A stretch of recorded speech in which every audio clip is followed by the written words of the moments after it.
Rehman Rahim, Honorable Ambassador Dr. Shahid Amin,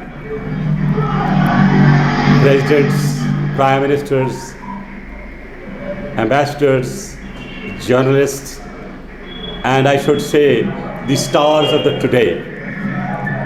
Especially, you are trying with your efforts to make the world green. And before I start my speech, my board has decided today that I should announce today for Dr. Shahid Amin a special award as International Green Ambassador for the world because of your efforts. Your efforts. Congratulations. And it is in recognition of your day and night, which I have been watching not only in person, through the media, through the Twitter, through the newspapers. And I'm so happy that you have got all of them. And what I know, what you have briefed me, and all of the faces which I can see, smiling faces, they are all well known in the world. And you know, the services of Rehman Malik, our very eminent, I can say a bureaucrat, I can say a politician, I can say a person who has done a lot for this society. To start with, I must say that we are here as a creation of nature. God created us as one of the creatures which you and me see today, every day. And God loved greenery. God still loves greenery. And before Adam and Eve, greenery came to this world. And if you see the famous tree, which we call wheat, if the trees were not there, how could that wheat can come, which can exploit both of them? Having said so, greenery is important part and parcel of life. Your Excellencies, we have so many laws, so many treaties. Treaty on biovirus, treaty on mass destruction of arms. But let me say, with my 50 years experience of civil service, politics, I'm sorry, these treaties are made for you and me to discuss all that. Treaties are nothing unless they are governed by law. When I say law, I mean to say enactment. When I say enactment, I mean enactment actually introduced at the international level, which is UN. I'll give you one or two examples. Forgive me, I may take few more minutes from your time.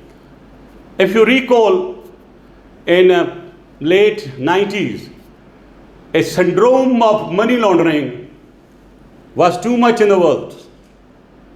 And everybody was talking of money laundering, but there was no such law at international level which could stop that, which could block that. And then all of us, stars like you, who are sitting in the assembly as a member states, they decided, no, let's come forward with some plausible solution. And that solution came into the form of a charter to fight against corruption. A charter came against the money laundering, and you saw it. It's being implemented.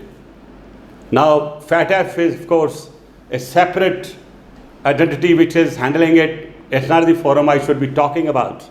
But fact remains that there is an effective control on money laundering and part of corruption, because as a PEP, I'm sure most of you are PEP, and the Prime Minister of sitting here, especially Gaustav, would appreciate that even he cannot open an account in his own country because he's a politician.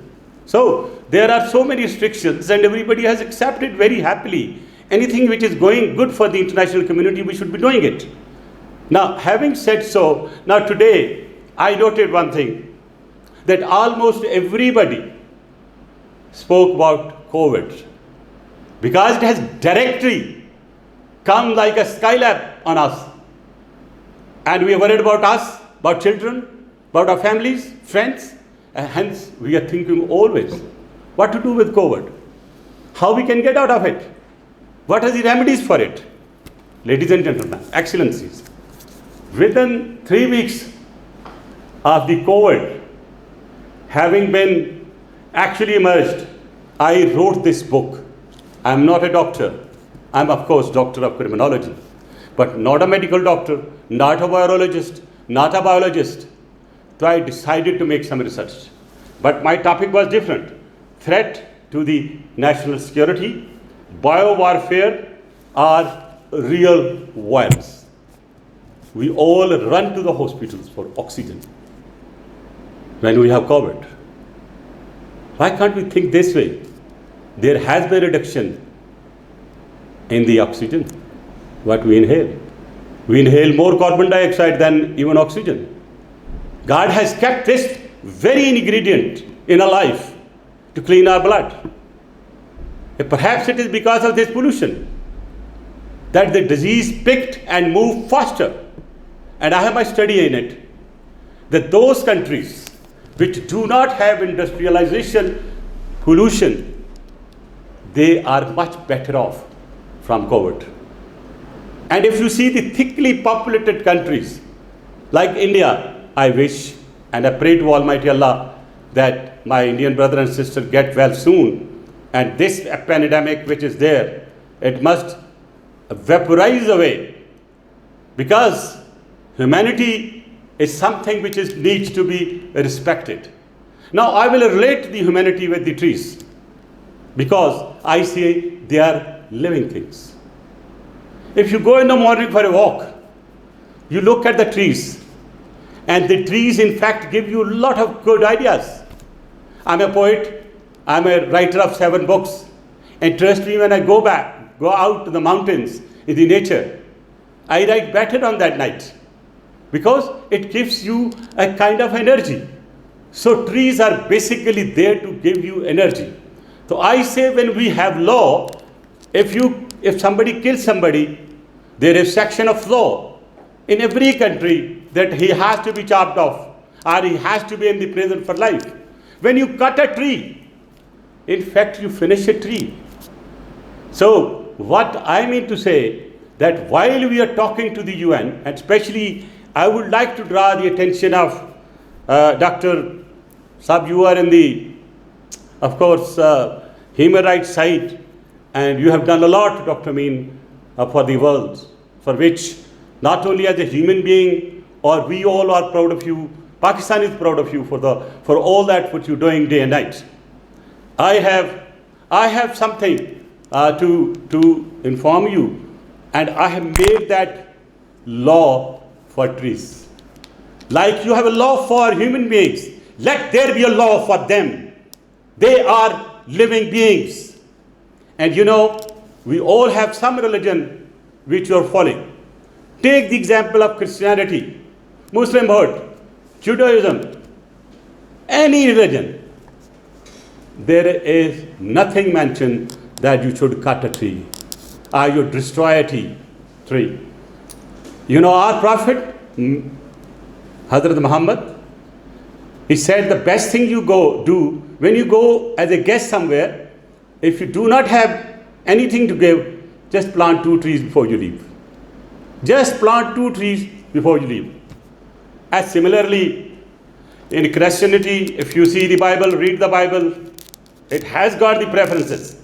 We have deviated what our forefather and our religions have been telling about what is green. We need to make the world green. Unfortunately, we talk a lot. I talk a lot, being a politician.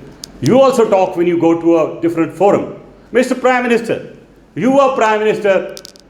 I was Interior Minister, having served longest time in my country. Also, advisor on the narcotics. I have served my parliament more than 10 years. I have been consistently raising these points, but unfortunately, no government pays any heed to it, because it is not important. It has not come to the level of COVID. Today, if there is no rain, it becomes a desert, no vegetation, people can move from one place to 100 miles away. What will happen when this whole world will get into desert? Where will we go? Will these satellites take us up? At the moment, there are 2,500 satellites which are moving around the orbit. And out of that, daily, 250 to 300 pieces are broken. When they move out of the orbit, they become even more ignible. They are like a big fire. They are all adding towards pollution. I am not saying that we should stop the industrialization. Of course, with the modern world we need it. But there is one word which even the world has thought of it, the green fuel. Less emission. Where are we? We have to do it. Gentlemen, I'm not promoting a particular product, but with one of my friend, a scientist from Australia, who had invented green fuel, and voluntarily I invested, voluntarily I am helping. It is based in US. Even we can reduce emission of 2% down, we can make lot of difference, Your Excellencies. As we speak, the temperature which has risen up is 1.5. God forbids if it goes to 2. The species will die. The trees will suffer. And see what is happening to the sea life.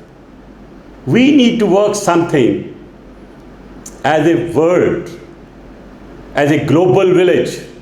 We are no more scattered in longer continents. Just together, we are forgetting one very important aspect. And I have fought that war for a good 15 years. In my country, in the hands of Taliban, whom I gave the name of Zalman. Same goes with Afghanistan. And Your Excellencies, I'm telling you my personal experiences. When I ordered operation in Swat and Malakand, after taking aerial view, the trees were just kissing each other, they were so much. And when we won the war and sent those old Taliban out, most of them were burnt out because they were using as a fuel. They had done trade on that. It's an expensive item when it's a matured wood.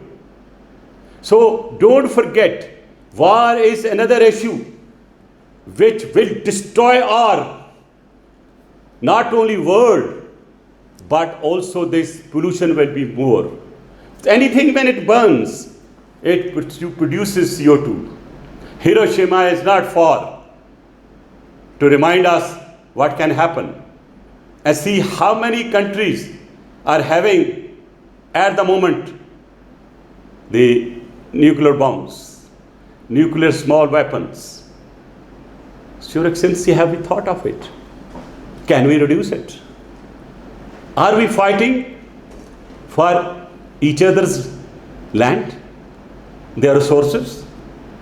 Is it written in our holy books that in this century you have to fight and you have to produce nuclear atoms to fight your own human being friends? No.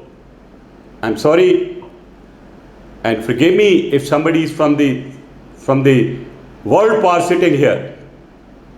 I wrote an article even day before yesterday on Afghanistan, which is suffering, and see how barren it has come because of the bombs. People are scared. I have traveled undercover through Afghanistan as a former Director General of FIA. I could see the fears on the faces of the children of the war and the effects of the war which had already happened. I have a question to the world, including the world powers. What have you attained from Afghanistan war. Fine.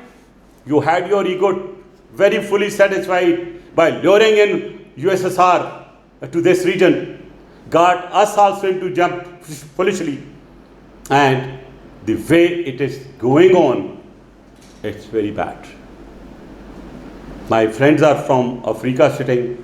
You see what's happening and what those Nigerian Babaka is doing, which is stopping for the children to go to school. And see how they have, in fact, they are ingressing into Africa. Well, America can see a needle on the floor. Can't they see what the hell is going on there? Can't they see that what they are going in Iraq? Is it not air pollution? Is it not destruction? We lost 70,000 people in Pakistan. Perhaps with air pollution, there might be 100 deaths. But the new pollution instruments, which are actually multiplying day by day. I'm writing a book on these tools soon, inshallah. I'll give it to the world based on my own experiences. I am sorry, I must be boring you with a little longer speech. But let me tell you, this is the time. We have to fight for us, fight for our future generation. I actually love the personality of Mr. Mamoon Qazi, because I had worked with him as a young officer, as a Director General of the FIA, like DGFBI and US, and then I had the chance to meet him when I was Interior Minister. And I know how he was put in jail. And I spoke to the then Prime Minister, take him out. A day is not far, you are going to be his place. It's a circle, it moves. So what I'm trying to tell, I'm not a preacher. I may be a bad guy in the eyes of Allah, but at least I know this, that we must create environments of love and affection. And that is only possible when the world power decides to talk of democracy. They are champion of democracy. And I had the courage to talk to President Obama directly to him, to President Bush in his office, and in the Interpol long meetings. I said, whatever you are doing, this does not display democracy. Because if one country has got the veto power to decide for the whole world, what kind of democracy are you talking? If there is a coup in a country, you go there, sanctions. But who's going to put these sanctions on you, my dear America, my dear West, my dear FATF, my dear 9Gs? Who's going to do it? Who is suffering? Us, the third world. The third word. I'm using the third word again and again. Because what is happening and how much money has G9 paid for the environmental purposes? They only give you money to just grow and then pull back, increase the prices, get bad in the eyes of your public. That's what exactly it is happening, Excellencies. What I mean to say, this is the time that we have to stand in UN. And we have to tell them as to what is the right way. And the right way is when you are doing something for environment, let the power of veto power should be thrown in the sea like OBL was thrown in the ocean. This is the time, because the people want that. Trust me, West. The West world does not know how the third world is going through after COVID. See the price list. See the price of the medicines. They are all suffering. I will give a small suggestion, 2 or 3 suggestions. I'll not take more time. I know I've taken more time. Thank you, Dr. Shahid Amin, for giving me little liberty. and I hope my friends won't mind.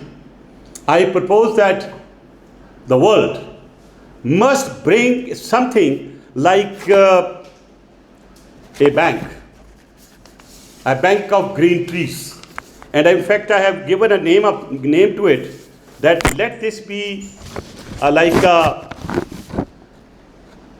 green tree bank, international green tree bank, and tie it with some suggestions and some incentives. Like in the past, United Nations did work. You plant a tree and we'll give you certain points.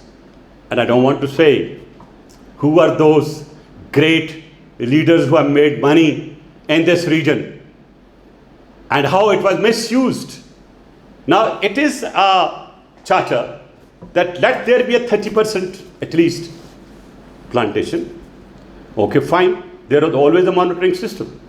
So let them make this bank, and whatever number is planted in a country, that should be deposited in that bank, meaning thereby Pakistan has planted, let us say in this quarter, let's say 600 or 1000 trees. It should be part and should be verifiable and should be regulated. I'm sure it will happen, and of course there should be a law. If this does not come back to the UN, then there should be some sanction to that country as to why it is not being done. And last, which I have given an enactment to my country, if you like, you also can replicate it. Perhaps I would have been ignorant, but having served in civil service, I'm a 70 years old man, having 50 years my service at my disposal, and I have tried to learn my every day. I think when the town planners are planning a house or a building or anything related to construction, they should not give NOC if a small house does not plant 10 trees. A developer brings about 200 trees around it. What will happen? It will become a compulsion. If we start today, in 10 years' time, we will have a number of trees. And I will give this draft of this enactment which I have prepared. I made a draft, gave it to a very good legal expert, and he has also vetted it. I will give it to Dr. Saab, and I hope he will give all it to you to go in through it. The final word, it's not only tree cutting, it's not only not tree planting. We need to curb our thousands of satellites spying on others. There is some positivity also, but its emission level has to be brought down. All industrialization in countries, that emission has to go down, and that can only come through an international law.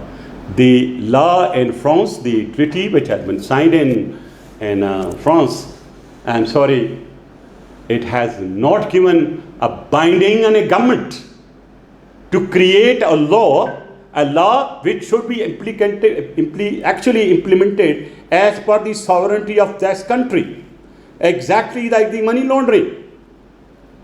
And if they started today, let's say after 2 weeks, I'm sure, I think our presence here, that means has earned something. We have done something for the humanity. There is no doubt Africa is green. I pray, Mr. Prime Minister, that it continues. But what about us? We are becoming barren because of pollution, poverty, and the way the pollution is increasing by manifold. My friend Rehman Malik, he has a lot of study on it. When he talks, he will tell you a lot about it. Let's learn to live with love, with less anger, respect the nations who are voiceless, like Kashmir. I can't say how much is in my heart and what I want to say here, but maybe one day I will request Mr. Shahid perhaps I'll give a small lecture, not a speech, a lecture. 550 days, a nation has been put into curfew. They are unable to get the vaccine. They are unable to get food. My sisters and brothers are suffering because of that. My mothers and my sisters can't go to the hospitals. I'm a very strong man. I never had tears in my eyes. But while expressing to the international community, I feel like telling you that I have the knowledge. I get this information. They are suffering. Where is the international community sleeping? Is it not an environmental fact? Is it not an environmental issue? I hope that anything which hurts your heart, which hurts human body, why are we here trying to have green world? So that our bodies are not hurt. We keep actually breathing the proper oxygen to save ourselves and keep us alive. The Kashmiri has the right to live. And finally, I pray to Almighty Allah and all those who matter in this world that take the trees like your brothers. I don't know, I can't differentiate between female and male trees. But I say, treat them your brother and sisters. They are living beings. Bring law for them. Punish those who cut the trees, those who actually inflict trees. Let there be 10 to 15 punishment in a country. I can assure you the deterrent effect will come and it will multiply in many ways. And I promise you that this enactment which I have actually stated, it will go to my parliament very soon. And I must say, Dr. Shadbhai, it is all your initiative. And I would, my board of IRR, which has decided to give you this award, I would like all of them next time present, and I will host, even you want in Pakistan, are here, and please continue this good work. And don't miss Mr. Malik. He is a great asset to Pakistan, and he will remain a great asset to you, and I will be serving you like an assistant to you at your disposal anytime you want. Thank you very much. And the last, I pray for Mamoon, Qazi Mamoon, and his family. They have suffered, and let's hope you come back in power. And in the end, I would like to thank Amina, the co-host, which in the beginning I missed few words, but she spoke very well. The president of Corridor, Ecuador, had given very good words. Prime Minister, you also, Guinea-Bissau, have given good words. And I have been hearing a lot about you from Ambassador Shahid. And I hope to see you back in power. We need good people like you in power. And thank you, everybody. God bless you. And I pray that Almighty Allah put something in our heart, that we have some kind of sympathies for the trees who are our sisters and brothers. Thank you very much. God bless you. Thank you. Khud Hafiz.